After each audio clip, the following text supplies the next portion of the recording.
Adding audio files or special effects in Unity is extremely easy to accomplish.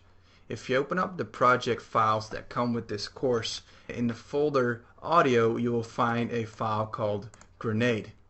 Now drag this MP3 file on top of the audio in Unity and I will import it and show you the waveform of both the left and the right channel, and of course only one when it's a mono file.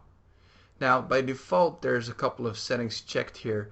Of course compression is disabled because this is an MP3 file and it's already very much compressed. But if you for example use WAV files or OGGs, then compression is off and you can check what kind of compression you want. This also goes for AIF files. Now 3D sound is something that you want to have checked on in case when it comes to sound effects, and not for music though, but for sound effects, because it basically uses this sound in the 3D world as a 3D sound. And that is picked up by the audio listener. If you open up the camera that's attached to the player prefab, you will notice that an audio listener is connected to it.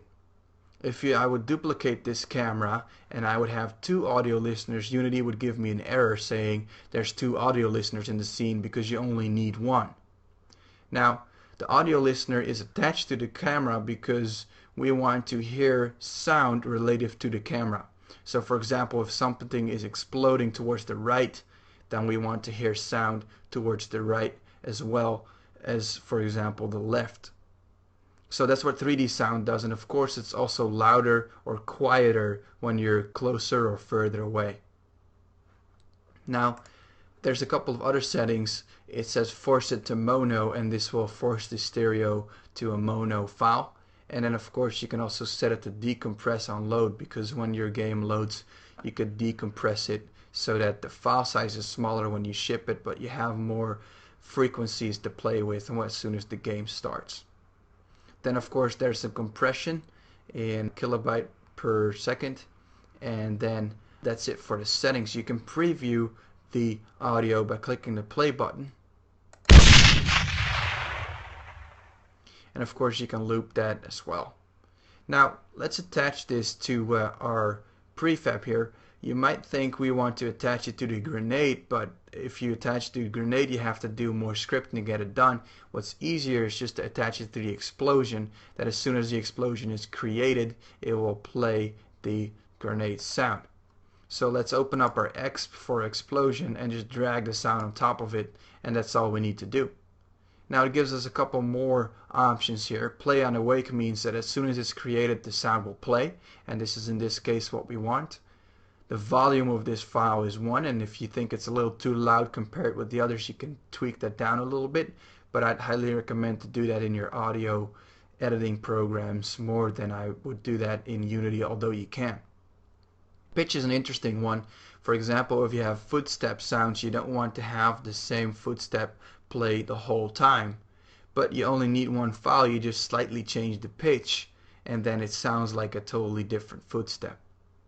Then you have a minimum volume and a maximum volume, and of course the roll-off factor of your audio. You can also set it to loop so that it will play multiple times, but in this case it's an explosion, so we don't want the explosion to loop. Now if I run my game and I pick up the crates really quickly without trying to get shot by the turret, and I throw the grenade, and you will see that it now plays the sound, and it has a little audio symbol that goes away as soon as the sound is done playing.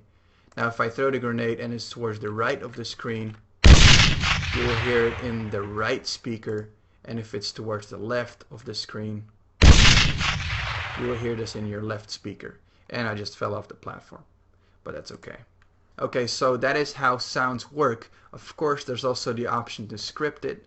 If I open up a script file, for example, you could make a new variable and call it my audio file, and then make it of type audio clip,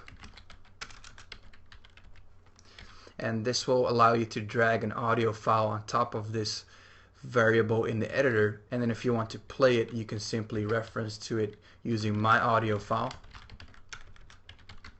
dot play, and this will play the sound. It also supports play one shot, and that means if you only want to play it once when it's a looping file, it will only play it once.